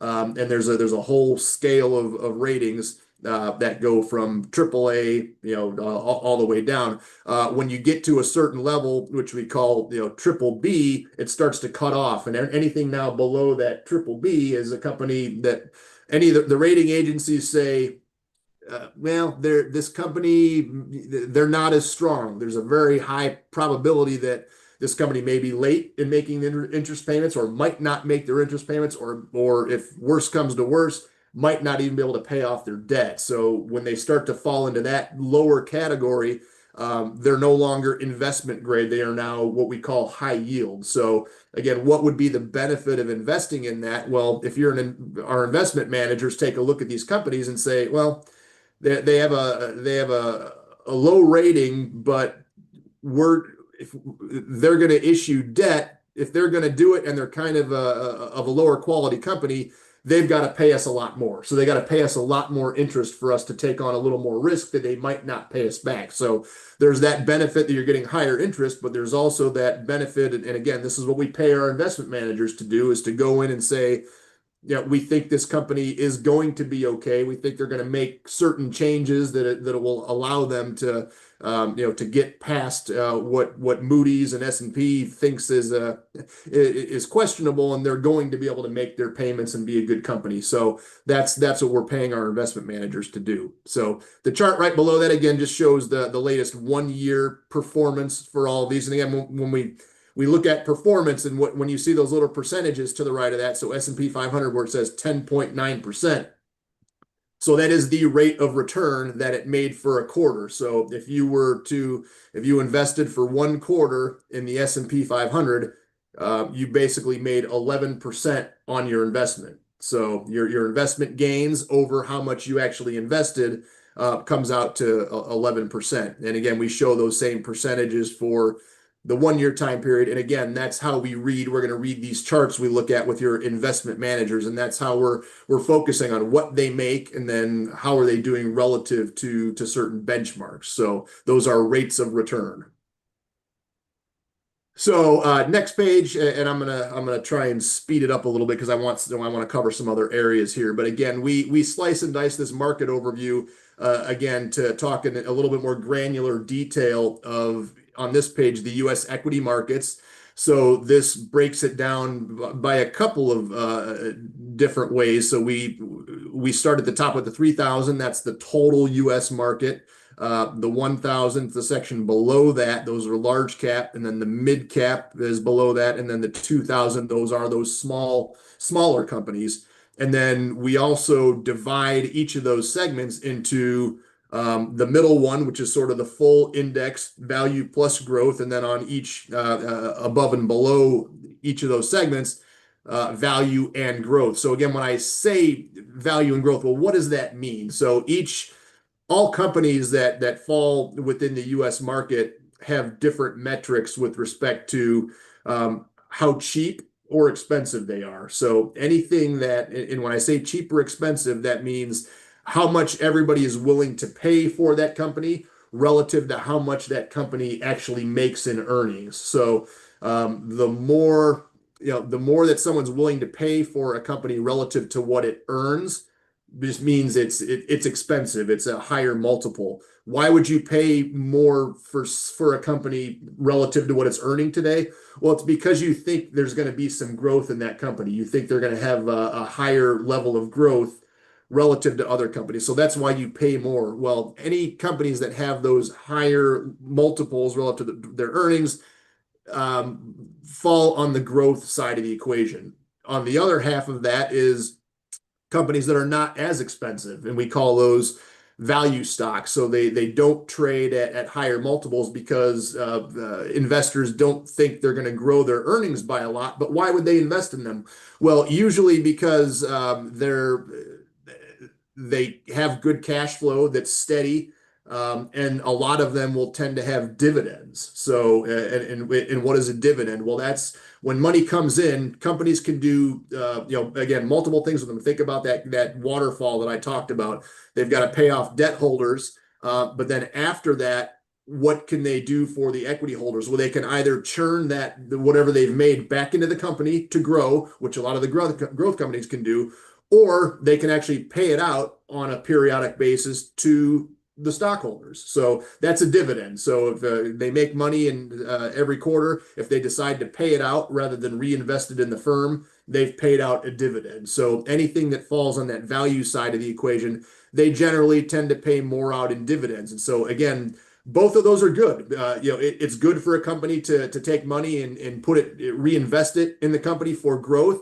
But it's also good for us if they say, well, we're not going to reinvest it for growth. We're gonna go along and steady and be a good company, and we're just going to pay out the nice cash flows we have to our stockholders in dividends. So again, both really good things, but they're also very different modes of operating. But we want to have exposure to all of that. So, and again, we'll see that when we look at the systems portfolio, that we want companies that are on the value side and pay out nice dividends and aren't very expensive, but we also want companies and managers that are investing in companies that are projected to have a lot of growth and to be on that side of the equation. So, and again, the same sort of goes with the size. So large stocks, so up in that, S&P 500 or 1000 value, think of Microsoft, just very big companies. They've been around for a long time. They make a lot of money. They have really good profits. And they do a combination of, they pay out dividends to their investors because they're doing very well, but they also do a lot of reinvesting that money for the future and for growth. So the very large companies like Microsoft, and then if you go down into the smaller group, probably a lot of companies that we've never heard of. They're newer, they're emerging, and they're trying to grow, and they will grow over time. And again, this is sort of what we pay our investment managers to take a look at, to understand that these companies are growing and have good potential and will eventually be the next Microsoft. Might not happen tomorrow, but over decades, if we keep investing and they keep doing the right things, they become the bigger stocks. More people invest in it, and then that market capitalization goes up. So I'm going to flip forward one more. These are just different economic sectors for, again, U.S. stocks. So any U.S. stock falls into one of these categories of a sector. So consumer discretionary, think of ho-hos or Twinkies, things like that people don't necessarily need, but sort of have the discretion that they want to go out and buy. That's sort of a discretionary company. The staple, that's sort of the opposite. This is what everybody thinks of when it's stuff that we need. So toothpaste and shaving cream, anybody that makes those kind of fall into that category. We know what the energy companies are. Financials, that's going to be banks and insurance companies. Industrials, again, these are the companies that are sort of the factories that are out there making things. Information technology, that's the big one. And again, you see the percentages next to those in parentheses. So that's the overall makeup of each of those segments within the Russell 1000 and the Russell 2000. So you can see the biggest segment of the overall Russell 1000 market at almost 30% is information technology. And again, that's the big one that everyone's paying attention to today. That has all the AI stocks, that has Microsoft and Apple and anything from a technology standpoint we can think of. And that's what everybody's really excited about these days. And you can see from a performance standpoint why they've done well relative to a lot of other segments of the market. Materials, that's going to be gold and metal and miners and things like that fall into that category. Real estate, again, pretty straightforward as to what those are. So that's commercial and residential real estate companies, and then the utilities. So that really makes up every segment of the market, whether it's the Russell 1000, the large caps, or the small caps. And again, if you look at the Russell 2000 and what's the makeup there, well, it's a little bit different. So within smaller capitalizations, it's financials and healthcare and industrials make up the bulk of those smaller cap stocks. So, but you still see that the technology is up there, and again, all of these companies have to start somewhere. They start small, and hopefully they get big over time. This chart just shows us every quarter what the top stocks are within the indices, by weight. Below that is the top performers. for the quarter, for both the Russell 1000 and the 2000, and below that are the bottom performers. So again, if you just take a look at these, if you look at the Russell 1000, these are probably things that a lot of us have heard about. NVIDIA, they're in the on the news all the time. Microsoft, Apple. So I think we know these stocks. We hear about them all the time. And then if you look to the chart on the right, when I talk about these small companies that probably a lot of us haven't heard of, Blueprint Medicines or AeroVironment. So these are just, again, small and emerging stocks, but you can also see kind of what happens from a performance standpoint on some of these stocks too. So, take a look at the top one of the Russell 2000 for the last year, that Credo Technology Group Holdings. So that's a technology stock. Almost a 200% return for the past year. So, and if you look right below the couple of charts below where we look at the top 10 performers, you can see that Ava Technology for the past year, almost a 1400% return. That's just massive. And if you compare that to the left, what was the top performing stock of the larger stocks? Robinhood Markets, that's an online broker. Some of you may have heard of that. Still nothing to sneeze at 300%. But again, the magnitude of that just a lot different. So and then if you look at the bottom performing stock, oops, sorry, I flipped a page here. What sort of happened over the past year. So within the Russell 1000, this one called Sarepta Therapeutics, down 90% for the past year. And then on the small cap side of the equation, not too much of a difference, that this Wolfspeed, another technology stock, down almost 100%. So again, what does all of this mean? Well, number one, there's a lot of different stocks out there. They all perform differently. You can see the magnitude of how some of them can perform in any period of time.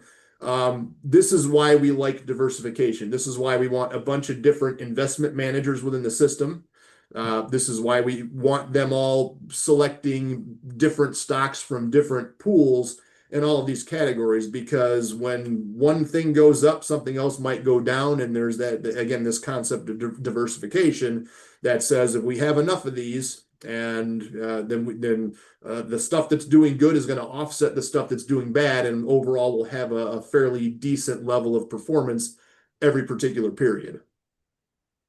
So again, this is a breakdown of the non-US stocks, and here we break it down by different regions within each category. So we break it down by Europe, what's in the Pacific region. So those are going to be your Asian stocks, and then emerging markets right below that. And we break emerging markets down a little further between what's in emerging markets Asia and what's in emerging markets Latin America, because those are going to be the two biggest portions of the overall emerging markets.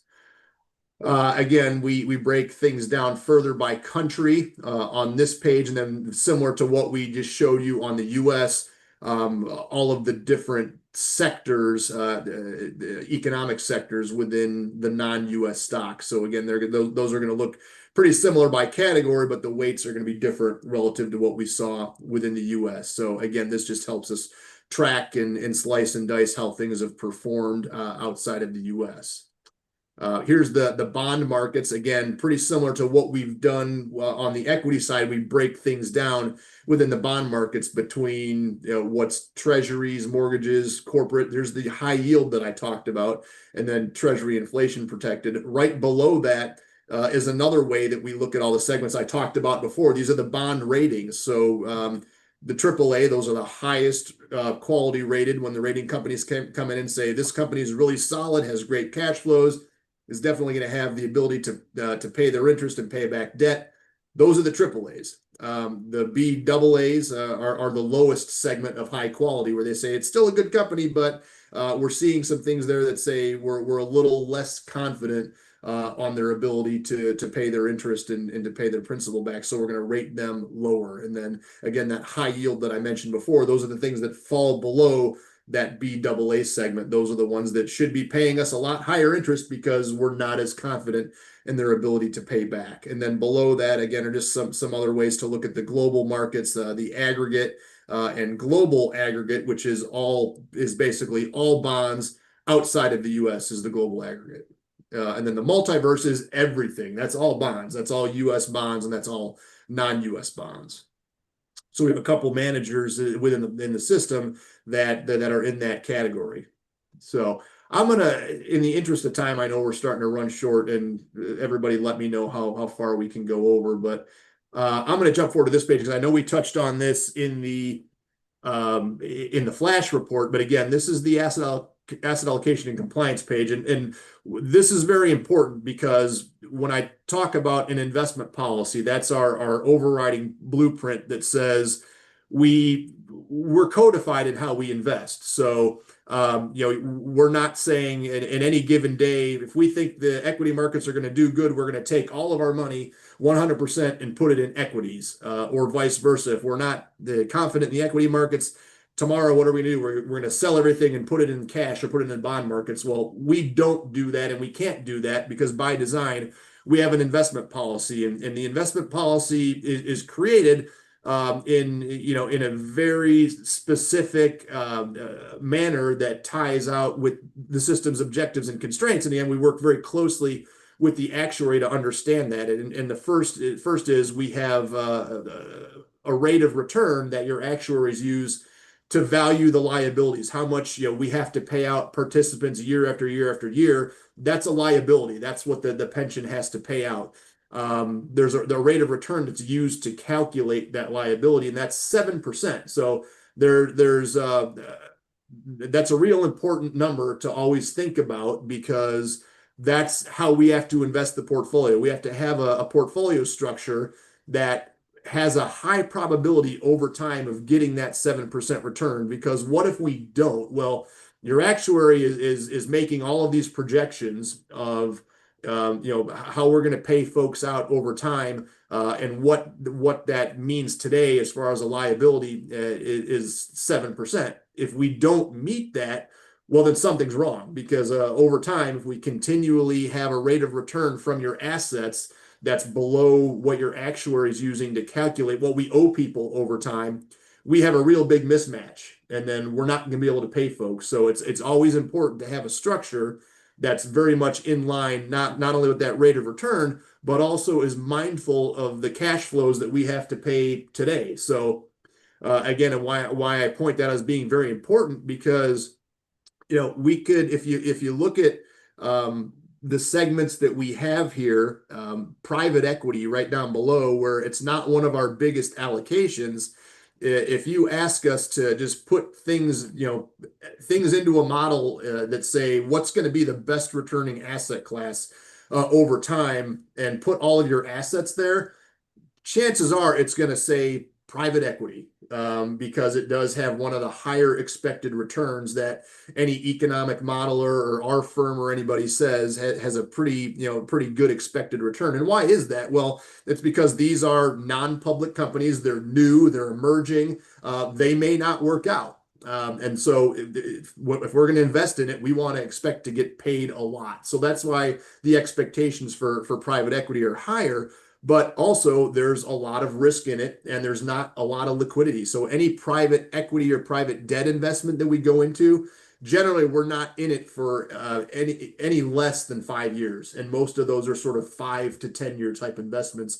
It's locked up. We can't get our money out. So when Sue and her staff have to pay out benefits and expenses, that's not a place we can get money from. So we have to be very mindful of that in an asset allocation structure, and have the bulk of our assets in things that are liquid, where we can get money out on a day-to-day or week-to-week basis. So that's the larger asset classes. So if you go up top and if you look at those, the bars and then the table below, which has our targets, well, the most liquid asset classes, large cap equity and the international developed equities and core fixed income, those are going to be our highest allocations, because they provide a lot of that liquidity, but also they're higher allocations because they do have a higher probability or expectation that they're going to help us meet that 7% return assumption over time. So again, we want to have a weighted structure of all of these different asset classes that does a number of different things. Number one,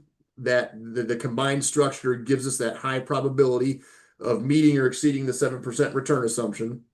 And number two, gives us overall diversification, helps us protect capital when we have down periods in the market. So when you see core fixed income or inflation protected securities, some of these other smaller allocations below hedge funds, real estate, all of those are designed to provide that downside protection in the portfolio when the equity markets are not doing as well. So again, having one thing that zigs while the other thing zags.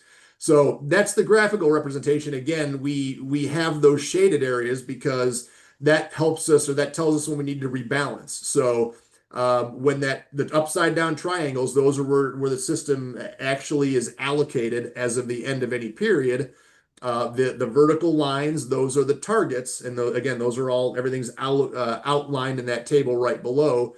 And then the gray shaded areas are the allowable ranges. So again, why do we have those ranges? Well, again, if the equity markets are running quite a bit, at some point, if it gets to the top of the range, well, we want to rebalance, we want to bring it back, because if we're overweight in a specific asset class, and then all of a sudden it has a sharp downturn, well, we're gonna give a lot back. So that's why we rebalance. Again, sometimes it seems counterintuitive of, hey, why don't you let your winners run? Well, you can certainly do that to an extent, but the more you let your winners run, the more you pose a risk in any specific downturn. Conversely, when things don't do as well and we have a downturn in the market, you'll see those triangles go the other way on the other side of the equation.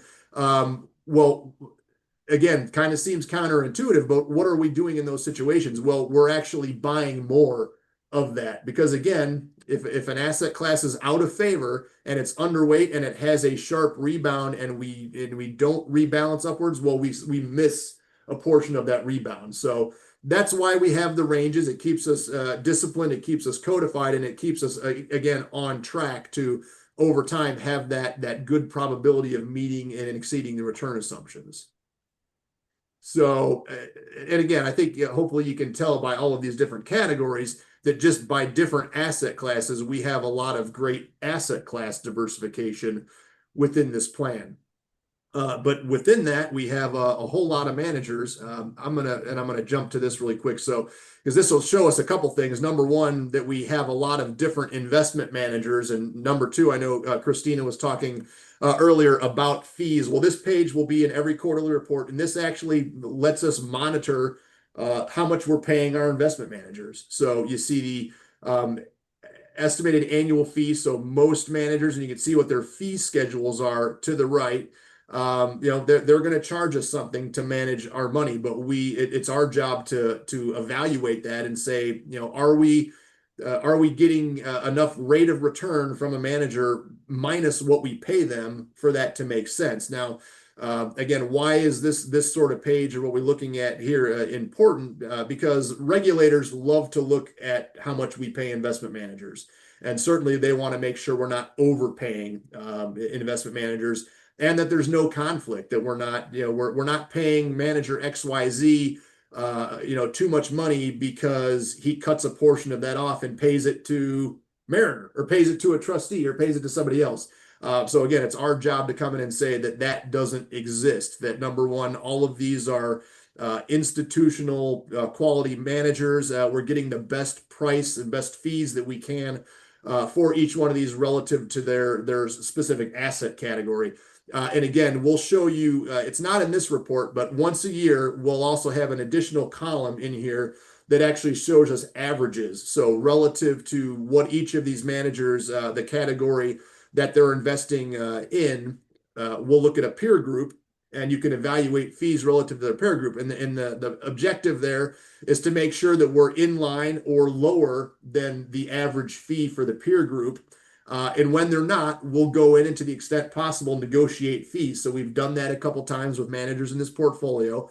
And we'll see that, next time we come out with that chart, and Gweld and I make sure we walk you through it. But by and large, you are, at least at the average of any peer group or lower than average for all of the different investment categories with your fees. So that's very important. Jeff, real quick, Yes. There are a lot of abbreviations in Yes. some of these things on the asset allocation Yes. page and then here. Is there explanation of those abbreviations somewhere in the report? Well, we did, there are some, I'm going to jump all the way to the back because that is a great question. And I would say some yes, some no, but this is an important page back here because again, you'll see a lot of these things as you go through other exhibits in the report, and you'll hear Gwelda and I say things like this too, alpha and beta. I try not to use those as much, but this is sort of our definitions and descriptions of things that you will see in the report. Sue, I don't know if there was a specific abbreviation that you saw that kind of caught your eye? Well, actually, this was a question from someone else, but if you go to the asset allocation page, you know, like Yeah. tips, you know, you've got EMD. It was my question. Yeah. It was my Yeah, question so because like the right. So those are not outlined in the report. We can look to do that, or again, I think it's just they're long words, and I think that's why we abbreviate them. But the tips, so that's Treasury inflation protected securities. So those are fixed income securities, and those are designed to have coupons that float relative to where inflation goes. So it's basically a hedge. If inflation goes higher, then the level of the coupon we get from that bond goes higher with inflation. So that protects us there. So that's a specific type of bond.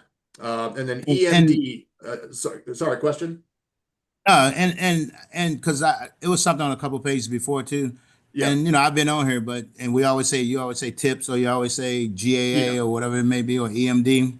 And I bet that's emerging something, right? Yeah, emerging market debt. So correct. So, see, yeah. But and it's just something like the more and more I mean I can kind of figure it out, but like if it was I don't know if y'all do that, or if it's like a website or something we can find to see what those abbreviations are, just so I can learn them and know them without having to think about them when you say them. Yeah, well, then I guess the first thing I'll do with this page, and Gwelda and I will sort of go through this and see if there's any ones that like if our system can fit it on the page. Let's see if we can get it spelled out for you. So if we can spell out Treasury inflation protected security, we'll do it. If we can spell out emerging market debt, we'll do it. Right below that, total GAA, that's global asset allocation. Again, I think we should be able to have our analyst who does these reports should be able to have all those spelled out. So good question. We'll see if we can do that. And then again, outside of that, I know I ramble on, and again, I'm always guilty of throwing out terms, but if I throw something out there and you're saying, hey, I don't know what that is, just interrupt me and ask me to explain it. Okay. All right. Thank you, sir. Can I go a question, sir? Sure. Back on the page you were just on. Yep. I know you touched on this earlier. What about the red triangles? Yeah, so if it's a red triangle, that means it's actually out of compliance. And so when you're in compliance, that means your asset allocation is within the gray shaded area. If you're not, it means you are out of compliance. Generally, you know, we don't want to be there, but there's a specific reason right now we are out of compliance, and that is several quarters ago, we made some recommendations to change the fixed income structure. And that recommendation was twofold. Number one is that we recommended eliminating the emerging market debt EMD allocation. And so that was approved. And then also as part of that, well, we needed to put those assets somewhere. So we did a search for an additional global multi-sector fixed income manager, which is Wellington. So when we got Wellington approved, we have to go through a process with attorneys that have to review the documents to invest and to get that up and running before it gets funded. So we've been going through that process. I think we're finally at the finish line there. But essentially, when we make a policy recommendation and it gets approved, we have to reflect that in the investment policy, and then it has to be reflected in this table, despite the fact that the money hasn't moved yet. So that's why these are temporarily out of compliance. And again, I think we're pretty close on this. I know Sue has one more document that needs to be signed in order for those funds to come back from Lazard emerging market debt, and then we will fund Wellington with that. And then you'll see Once that's done, you'll actually see that line that's of EMD, emerging market debt, will go away because we no longer have a policy allocation there. And then the global multi-sector, that red triangle will move into that gray shaded area to be in compliance. So great question, but yeah, red is it's outside policy. We don't want to be there. That always, if if there's not something manager specific like that I walked you through going on, and we're out of compliance, that tells us we need to rebalance. We got too low or too high on equities, and it gets red. And generally, we won't let that happen because we have a mechanism in place that every so are we rebalancing once a year or twice a year? Once a year. Okay, so at least once a year, barring anything major happening in the markets, at least once a year we will do a rebalancing. And again, this is to sort of move money where Sue needs it for liquid benefit payments and expenses. And when we're going through that process, we're trying to bring all of those triangles close to the black vertical line. So that process always pretty much keeps us well in check. Yeah, and I will, since Jeff, you talked about rebalancing, we don't bring in enough cash to pay the benefits. So we do have to then pull funds from our investments. And that's typically the first quarter of the year at investment committee meeting. Jeff and Welda will present, here's what we recommend. So that way, then when the system needs cash to pay expenses, and that's primarily the pension payments, then, it's great. I have a list and I can go down and, okay, I'm going to get money from here this month. And so that's very helpful. But because we do have a negative cash flow, we do have to pull funds in from our investments. Great, thanks, Sue. That's a good point. So I want to be mindful of everyone's tolerance for pain here. I think Sue, I don't know what your thoughts are, but maybe because I think we've covered a good amount of the front of the book. Maybe the last thing I would like to cover here on the front of book, and then maybe we can do it to be continued on some of the other portions of the book at another session. So what are your thoughts on that, Sue? And maybe the watch list too, Jeff? Yeah, okay, good. Let's do that. So again, this is front of book, and this is something that it's a mandate that we've given all separate account managers, because a separate account manager, different from a mutual fund. If we invest in a mutual fund, they sort of have their own policy, their own brokers that they use, and their own set of guidelines. So we don't have flexibility to tell a mutual fund manager what to do. If we have a large enough investment with certain managers, we can tell them to do a separately managed account. What does that mean? It just means that they have specific guidelines that we create for them how to invest. And for any of those managers, one of the guidelines that we've given them is that we'd like them to utilize a certain percentage of their trades on an annual basis to go out to minority and women-owned type businesses, brokerage businesses. So that's what this page encapsulates and tracks. And so here you can see for U.S. managers that we've given, and here's our 4 separate account managers: Edgar Lomax, Systematic, TCW, Westfield. We just heard from Systematic today. We've given them a 33.3%.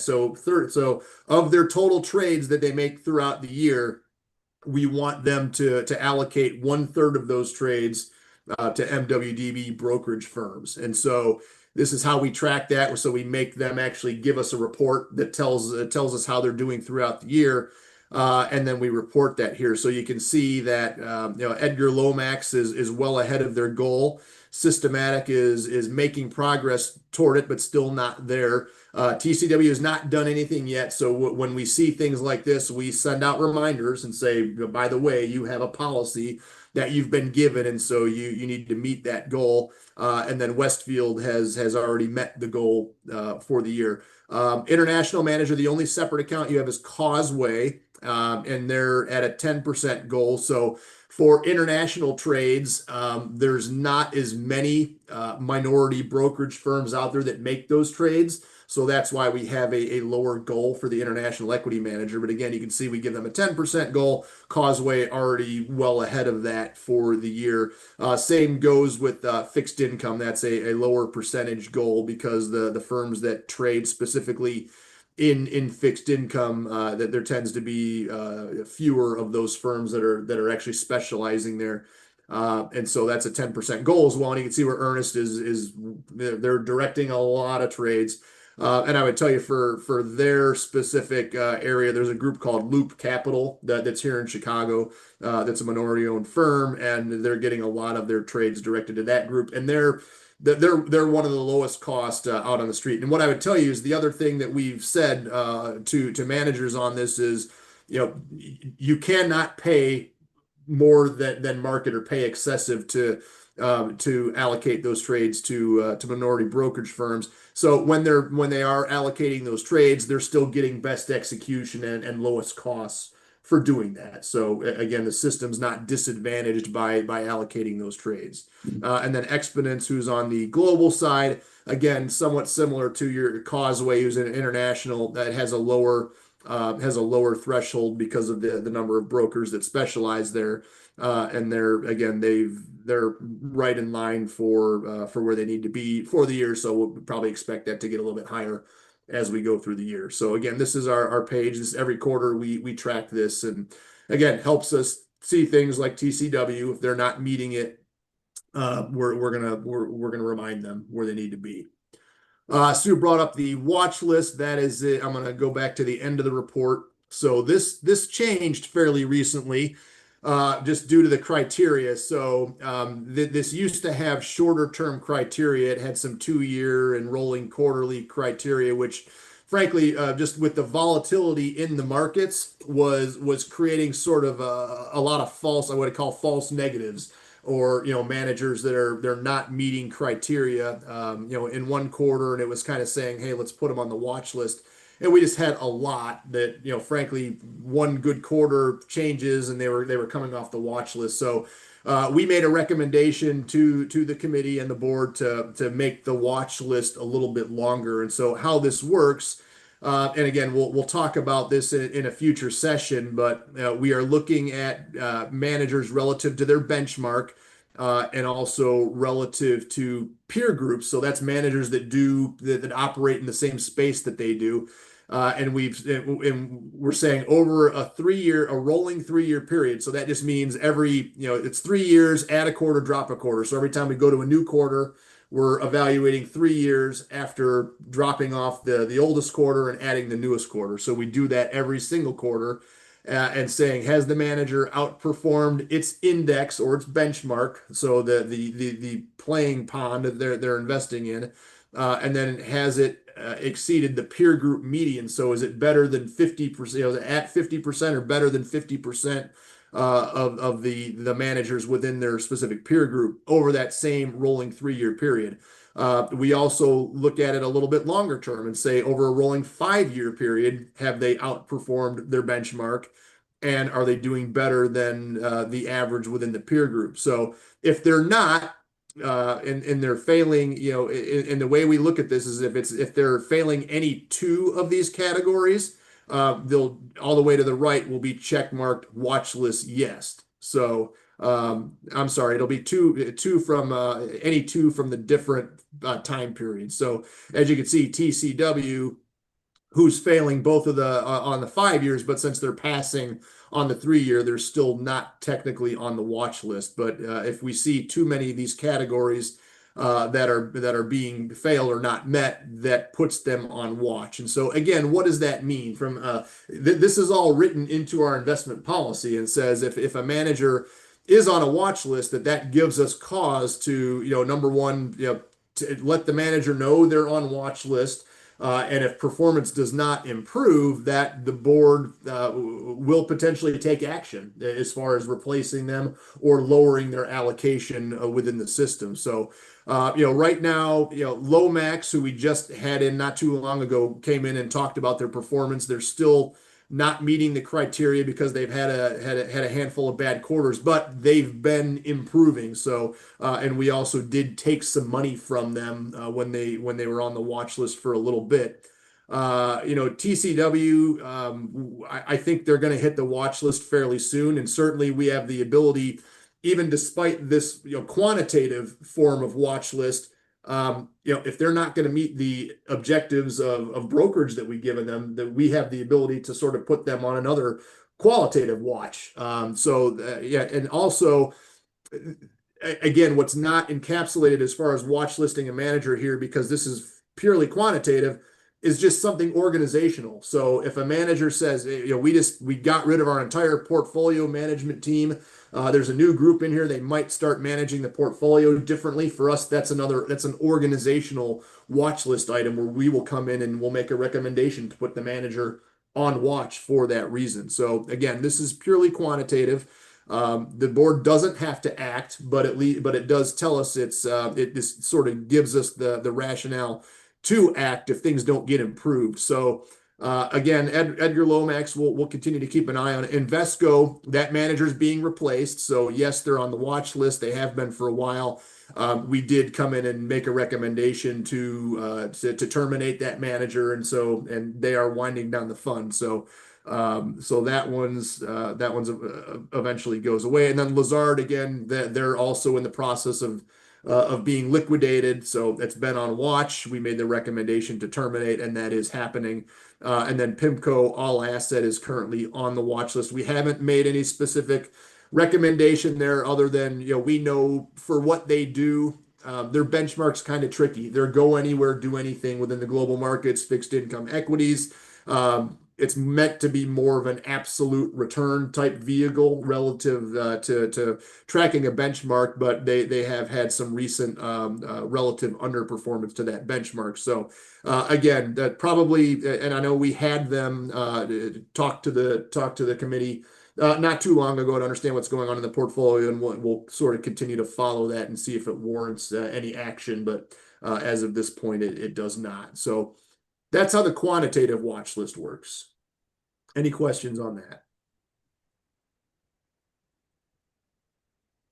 Okay, so good. So Sue, why don't we, if we want to sort of do a to be continued on the rest of the report, and then we can earmark some additional time in another meeting and go through some other exhibits within the report. Sounds good. Okay. Appreciate you, Jeff. And unless everybody wants to go till 7 o'clock. No. Well, I appreciate everybody's patience. Hopefully this was helpful. And thank you, Jeff. It is. Yes, it is. Thank you. Very helpful. Yes. Thanks, Jeff. Okay. Thanks, Jeff. Thanks so much, Jeff. Okay. So I think that wraps up the educational portion, and we finished all the agenda items.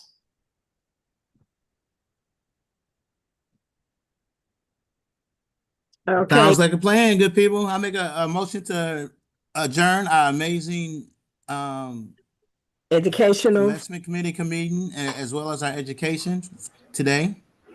and Richardson second. All in favor? Aye. Aye. Aye. Any opposed? Are we good, Sue? We are good. All right. Thank everybody. Have a great rest of your evening, the weekend. And hold on, I'm gonna show you something. What? You cut your hair? Let me. Oh, girl, I'm like Samson. You take all my power away. Wear your pink for breast cancer awareness. Oh, we got month. breast cancer awareness. Yes. Oh yes, that's nice. Yes, that's all I wanted to say. Oh, that's nice. Fantastic.